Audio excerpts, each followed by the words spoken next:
Bienvenue à Conseil en bref. Cette semaine, nous résumons pour vous la séance du Conseil de ville de Mont-Saint-Hilaire tenue le 3 juin dernier. Dans son allocution d'ouverture, M. le maire Gartin a fait état du nouveau plan municipal concernant l'abordabilité de l'habitation. C'est une préoccupation qu'on a à l'égard de l'occupation du territoire puis des enjeux d'accessibilité à des logements abordables. Donc, ironiquement, on n'a jamais eu autant de pieds carrés habitables par personne au Québec.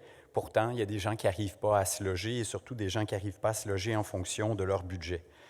Donc, pour nous, c'est important de se positionner puis de bien définir les actions qu'on veut mettre de l'avant afin de mieux aménager la ville tout en conservant nos espaces naturels pour les générations actuelles et futures. À une question formulée par un citoyen, M. Gartin a expliqué que cette nouvelle politique d'habitation devait tenir compte d'un marché immobilier extrêmement serré à Mont-Saint-Hilaire, où le taux d'inoccupation est de seulement 0,1 %. Il y a des dispositions notamment qui visent de l'information en cas de demande de démolition pour s'assurer que les locataires sont avisés, patati patata. En fait, il y a eu toute une série de mesures qui ont été, de lois qui ont été adoptées ou modifiées récemment. Puis c'est pour ordonner notre plan de travail, pour s'assurer qu'on développe du logement à Mont-Saint-Hilaire qui va être soit du logement social, soit du logement abordable hors marché. Madame la conseillère Georget a fait la présentation de ce plan au Conseil de ville. Considérant que la Ville de Saint-Hilaire désire se doter d'un plan d'habitation et abordabilité, s'inscrivant dans le contexte où la Ville s'est dotée d'une nouvelle planification stratégique pour conjuguer transition écologique avec équilibre et aménagement urbain, considérant que ce plan habitation et abordabilité vise à cibler et prioriser les actions à poser d'ici 2030 en vue de contrer les impacts de la pénurie de logements et de tendre vers l'abordabilité résidentielle, ainsi que vers une meilleure réponse aux besoins de la population hilarmontaise dans le domaine de l'habitation, je propose que ce Conseil adopte le plan Habitation et abordabilité, aménageant ensemble la Ville de demain 2024-2030 de la Ville de Mont-Saint-Hilaire, ainsi que son plan d'action, lequel sont joints à la présente résolution comme annexe pour en faire partie intégrante. Monsieur le conseiller Morin a ensuite commenté l'adoption de cette nouvelle politique de l'administration Gartin. J'aimerais dire un court mot là, à propos de cette politique-là en tant que jeune hilaire-montais. Donc, dans la politique d'habitation, on constate, là, entre autres, que les jeunes ménages, en fait, sont sous-représentés à Mont-Saint-Hilaire par rapport au reste de la Couronne Sud. Par exemple, les jeunes de 25 à 34 ans représentent 7,6 % de la population à Mont-Saint-Hilaire, mais dans le reste de la Couronne Sud, c'est 10,7 %. Fait que c'est un déséquilibre qui est notable. Puis, on peut certainement l'expliquer en partie par le manque de logements locatifs abordables, mais aussi de propriétés abordables pour les jeunes ménages à Mont-Saint-Hilaire. Puis, clairement, je pense que les premiers acheteurs ne sont pas aussi nombreux qu'ailleurs. Puis, on a une pénurie, comme M. le maire le mentionnait, de logements locatifs qui est particulièrement prononcée, là, avec des taux d'inoccupation qui sont de pratiquement 0 %. Puis, plus globalement, là, au-delà de Saint-Hilaire, je pense qu'on le sait tous que les jeunes vont avoir de la difficulté à accéder à la propriété, même si ça passe par des copropriétés, donc par des condos.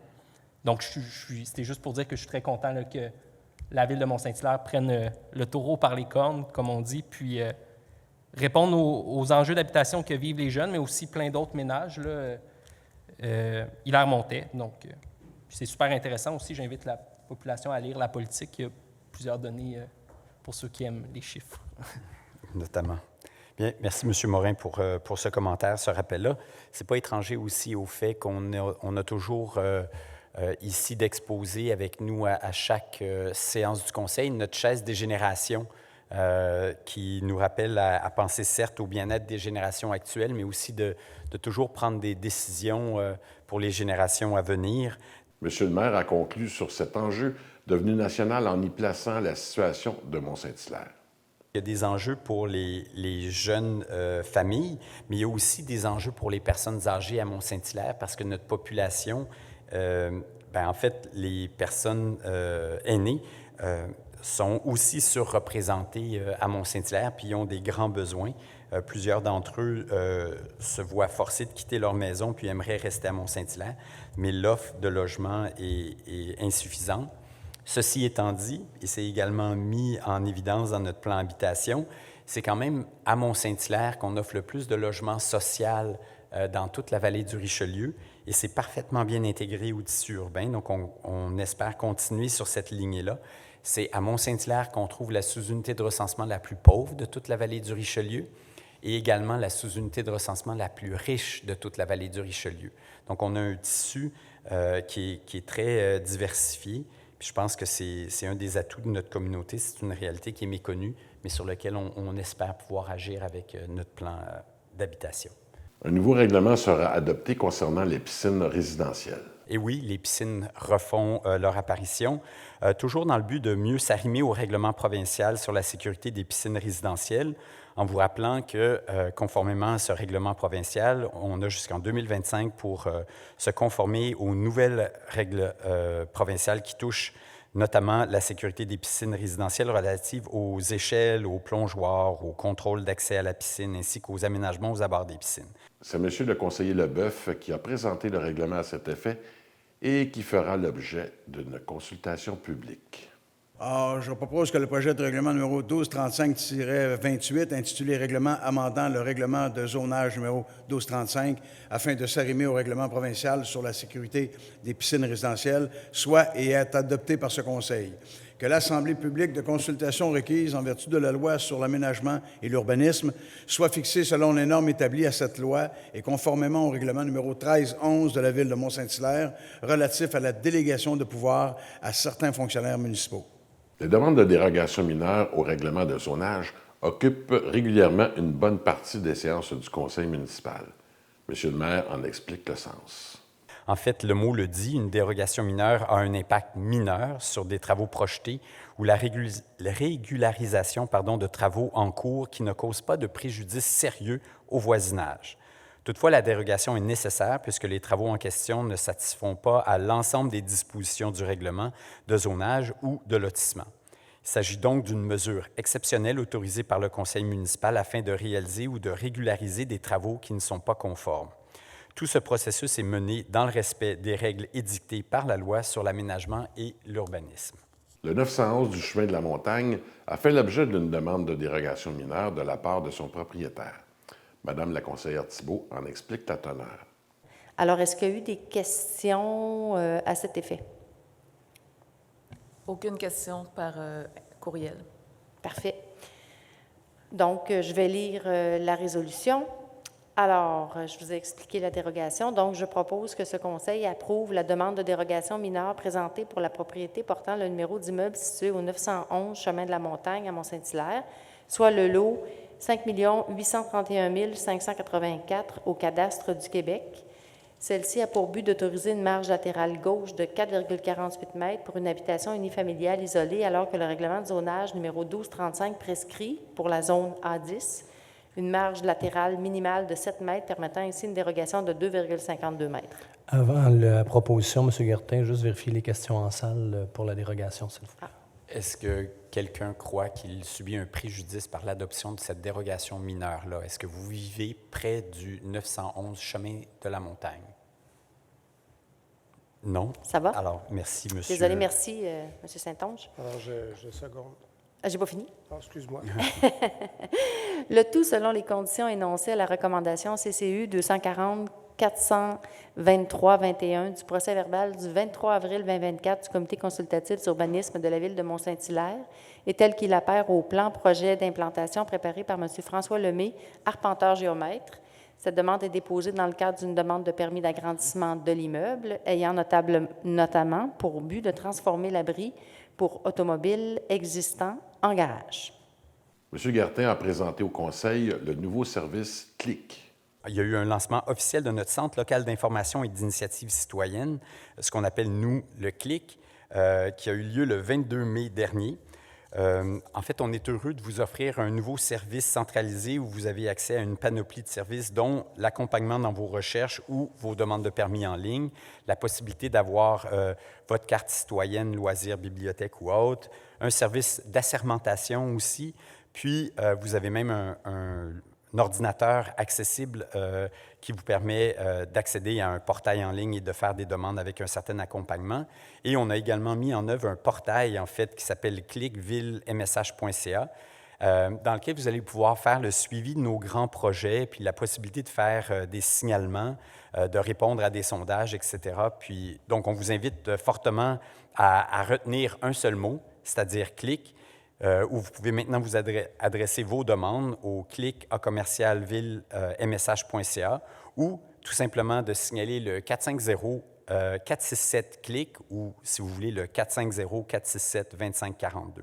On espère ainsi faciliter la communication avec la Ville par une prestation de services plus accessible, plus simple et plus pratique.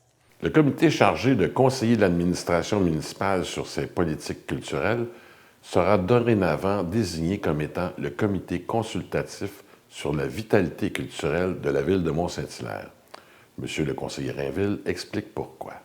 Considérant la volonté du conseil municipal de revoir le mandat et la mission du comité consultatif de développement de la culture et du tourisme de la ville de Mont-Saint-Hilaire, considérant que la nouvelle mission du comité est d'assurer une vigie sur les arts, la culture sous toutes ses formes, en vue de conseiller la municipalité afin de valoriser, diversifier et favoriser l'expansion de la culture et de l'appropriation de l'espace collectif sur le territoire hilaire-montais.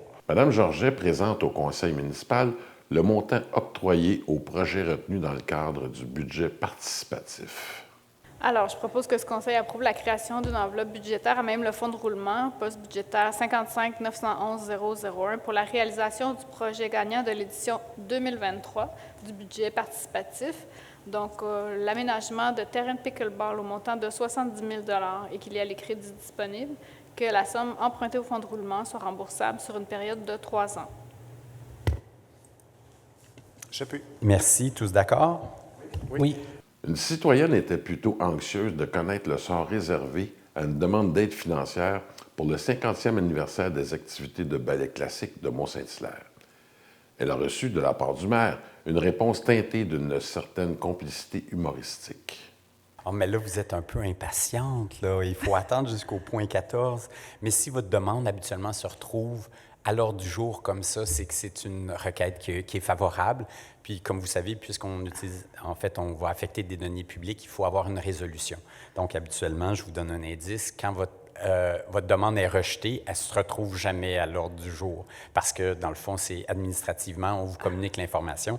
Mais si là est à l'ordre du jour, il y a de fortes chances qu'elle va OK, être puis vu que c'est favorable, j'imagine qu'il faut que j'attende à ce moment-là pour savoir le montant. Oui, puis vous pouvez même attendre jusqu'à la fin pour nous envoyer des félicitations puis tout le kit, là. Madame Georget a ensuite présenté la résolution d'appui tant espérée. Alors, le point étant attendu, je propose que ce conseil autorise l'octroi d'une aide financière au montant de 500 à l'organisme à but non lucratif Atelier de ballet classique de Saint-Hilaire dans le cadre des activités entourant le 50e anniversaire de cet organisme. J'appuie. Merci. Tous d'accord, membres du conseil? La Ville appuie financièrement des travaux permettant d'améliorer l'accès aux sentiers aménagés au pied du Mont-Saint-Hilaire. Voici Mme Thibault. Oui, je propose que ce conseil entérine le dépôt d'une demande d'aide financière auprès de Tourisme Montérégie dans le cadre du programme Plan Montagne Montérégie 2022-2025, volet 2, pour l'amélioration de l'accessibilité 4 saisons au sentier du Piémont. Que la Ville de Mont-Saint-Hilaire confirme par la présente résolution qu'elle contribuera à 50 du montant total des coûts du projet, que le directeur du service d'aménagement du territoire et de l'environnement soit et est autorisé à signer tout acte ou tout document donnant effet à la présente. Merci. Tous d'accord? Oui. Une subvention est demandée au gouvernement du Québec afin d'aménager une infrastructure pour les aînés. M. Leboeuf donne les détails. En ajoutant un lien piétonnier le long du chemin des Patriotes Sud entre la montée des 30 et la rue Grenier. Que la Ville de Mont-Saint-Hilaire a pris connaissance du guide du primat et qu'elle s'engage à en respecter toutes les modalités qui s'appliquent à elle, et que le directeur général adjoint aux opérations soit et est autorisé à signer tout acte ou document donnant effet à la présente, dont notamment une convention de financement. Un certificat établissant les personnes habilitées à voter est déposé au Conseil par Mme Georget. Elle en précise le sujet. Oui, alors, dépôt du certificat attestant le résultat de la procédure d'enregistrement des personnes habiles à voter concernant le règlement numéro 1342. Donc, je vais vous lire avec conformément à l'article 557 de la Loi sur les élections et les référendums dans les municipalités, la greffière dépose le certificat attestant le résultat de la procédure d'enregistrement des personnes habiles à voter, ayant le droit d'être inscrite sur la liste référendaire quant au règlement numéro 1342 intitulé « Règlement décrétant des travaux de réfection d'infrastructures, soit le remplacement de conduites d'aqueduc, d'égouts sanitaires et pluviales, des travaux de voirie, de pavage, d'aménagement paysager, des travaux connexes sur la rue Lévis, ainsi que le paiement d'honoraires professionnels et autorisant un emprunt de 2 313 000 $ nécessaires à cette fin. Monsieur le conseiller Maillard en fait autant pour présenter un règlement d'emprunt nécessaire à l'exécution d'importants travaux de réfection. Oui, donc, conformément à l'article 557 de la Loi sur les élections et les référendums dans les municipalités, la greffière dépose le certificat attestant le résultat de la procédure d'enregistrement des personnes habiles à voter et ayant le droit d'être inscrites sur la liste référendaire quant au règlement numéro 1343 intitulé « Règlement décrétant des travaux de réfection des rues Sainte-Anne, des hôtels et Provencher, incluant la réfection du réseau d'eau potable, du réseau d'égouts sanitaires et du réseau d'égouts pluvial, de la structure de chaussée, des trottoirs et bordures de béton, des émissaires pluviaux à la rivière Richelieu, du surdimensionnement d'une conduite d'égout pluvial, l'aménagement d'une piste multifonctionnelle, l'ajout d'intersections surélevées, ainsi que le paiement d'honoraires professionnels et autorisant un emprunt de 8 231 000 $ nécessaire à cette fin. Le Conseil prend acte. Un troisième projet nécessitera également l'approbation référendaire des citoyens concernés.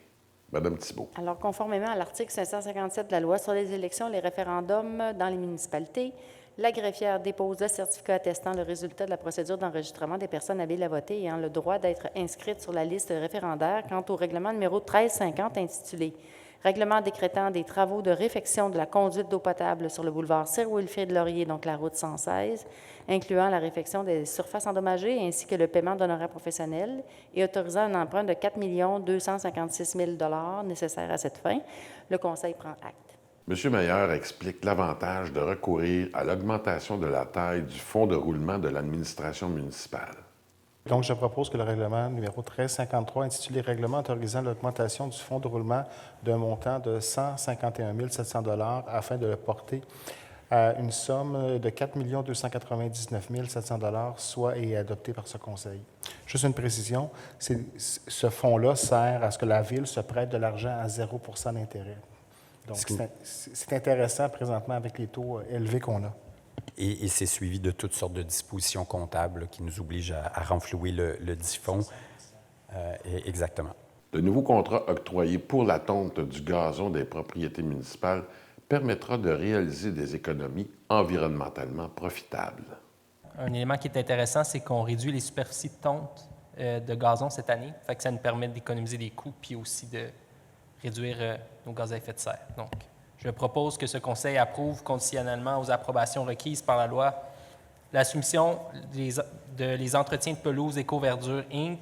au montant de 111 461,27 $, incluant les taxes pour l'année 2025 relativement au service de tonte de gazon sur le territoire de la Ville de Mont-Saint-Hilaire, dans le cadre du contrat TP 24-08, étant la plus basse soumission conforme reçue, que le dit contrat soit d'une durée de 2 ans, tacitement renouvelable pour une période de 2 ans supplémentaires, le tout selon les termes et conditions du devis, que pour l'année 2026, le montant sera indexé selon l'indice d'ensemble des prêts à la consommation non désaisonnalisés pour la région de Montréal.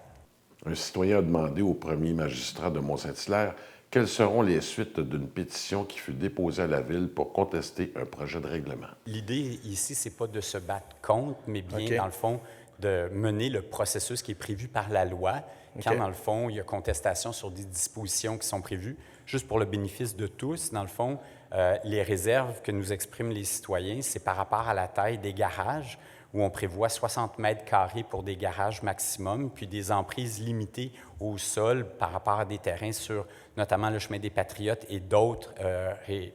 Puis, dans le fond, la préoccupation du Conseil, c'est de s'assurer, dans le fond, qu'on maintienne des percées visuelles sur le chemin des Patriotes. Donc, on est vraiment en train d'évaluer cette situation-là.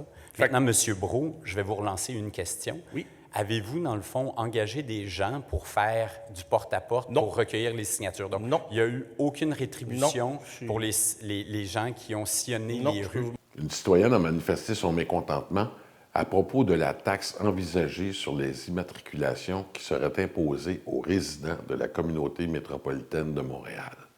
Voici la réponse qu'elle a obtenue du maire Gartin. La ville de Mont-Saint-Hilaire a été solidaire avec toutes les villes de la Couronne Sud pour s'opposer à la taxe sur l'immatriculation. Merci. Ça nous semblait un geste qui était prématuré actuellement. Pour le bénéfice de ceux qui nous écoutent aussi, en ce moment, les municipalités de la communauté métropolitaine de Montréal se font en quelque sorte imposer des infrastructures de transport collectif, on peut penser au REM notamment, pour lesquelles on n'a pas de voix au chapitre pour déterminer la nature de ces infrastructures-là et ensuite le partage des coûts d'opération.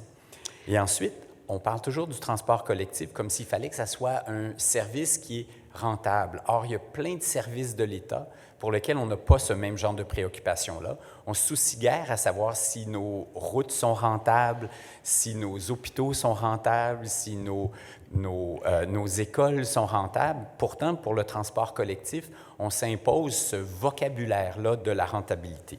C'est 561 millions de dollars le déficit qui est à couvrir cette année. Si on fait ce montant-là divisé par notre quote-part à nous, à Mont-Saint-Hilaire, notre cotisation va passer de 1,7 million de dollars à 5,3 millions de dollars. On est tous à chercher des solutions par rapport à cette problématique-là qui est, comme je le disais, fort compliquée. Un intervenant a invité le Conseil à revoir la manière de comptabiliser les citoyens qui s'abstiennent de participer à une consultation publique. Dans le fond, lorsque le sondage est fait, et on pourrait ne pas faire de sondage, mais là, la plupart des municipalités font des sondages. Ce qu'on suggère aux gens, c'est ils peuvent nous exprimer leur désaccord par rapport à un projet de jouer dans la rue, parce que c'est bien de mettre une signalisation qui facilite ou qui invite tout le monde à être vigilant parce que les enfants vont jouer dans la rue. Puis, dans notre cas, Mont-Saint-Hilaire, on suggère que si les gens ne répondent pas au sondage, on va prendre pour acquis qu'ils sont pour le projet Jouer dans la rue. Je vous remercie, M. Côté, pour votre invitation. On va revoir la situation, puis possiblement que le Conseil prendra la décision de modifier le règlement ou de le garder tel quel. L'hebdomadaire L'Œil régional a révélé certains détails du processus d'appel d'offres qui est en cours concernant l'acquisition controversée du manoir Rouville-Campbell. Le maire a expliqué le devoir de réserve que le Conseil de ville doit observer dans de telles circonstances. En fait, c'est que le journaliste, vous pouviez assister à l'ouverture des enveloppes comme le prévoit la loi, puis lui il a décidé d'y assister, puis de faire un article là-dessus. Mais lui, il n'était pas là, il ne pas me dire qu'est-ce qui s'est passé. En fait, c'est parce que nous, comme élus, on doit respecter notre politique d'approvisionnement, puis ce n'est pas un processus politique, on n'intervient pas. Notre rôle comme élu, c'était d'adopter des critères puis de s'assurer que les procédures sont bien respectées. Donc, lorsqu'on aura l'information, ça va nous faire le plus grand des plaisirs de vous communiquer cette information-là. Là, vous intervenez, puis vous spéculez ou vous nous faites part de vos préoccupations, mais en ce moment, nous, on n'a pas ce loisir-là comme élus. On pourrait, au contraire, ça serait même préjudiciable. À l'occasion d'une demande au conseil municipal de prendre les moyens pour freiner l'augmentation de la taille des maisons, le maire Gartin a eu cette réflexion. Je sais que le chercheur Pierre-Olivier Pinault de HEC Montréal faisait l'observation. Au Québec, on n'a jamais eu autant de pieds carrés habitables par capita qu'en ce moment, et on est quand même face à une crise du logement sans précédent. Et donc, on a à départager cette situation-là. Et c'est pour ça, notamment, qu'on a fait une proposition dans le cadre de notre omnibus. Et c'est aussi pour ça que ce soir, on a adopté un plan d'habitation. De plus en plus de citoyens s'inquiètent de la prolifération des chevreuils dans l'environnement de la montagne. On est en pourparlers avec le ministère de Environnement, lutte au changement climatique, Faune et Parcs, là, le nom a changé, et aussi avec notre partenaire Connexion Nature sur cette question-là. J'ai le regret de vous dire que, par contre, les négociations ou les pourparlers avec l'Université McGill sont un peu ardus en ce moment, mais on est à évaluer la situation et oui, notre montagne est en danger parce qu'on a au moins 3 à 4 fois trop de serres sur le mont Saint-Hilaire que ce qui devrait être prévu. Donc, il y aura certainement des actions qui devront être prises.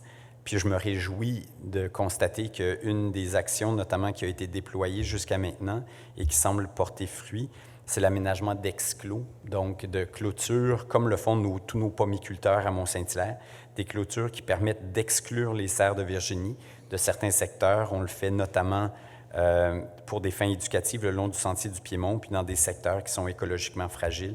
Mais il y a réellement une situation qui est problématique. Puis j'espère qu'on va pouvoir dénouer ça avec l'Université McGill, avec des représentants du centre-ville à court terme.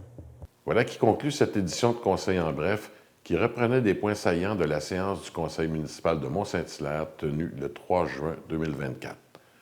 Nous espérons que l'émission vous a plu. Ici Louis Bibeau qui vous dit à la prochaine.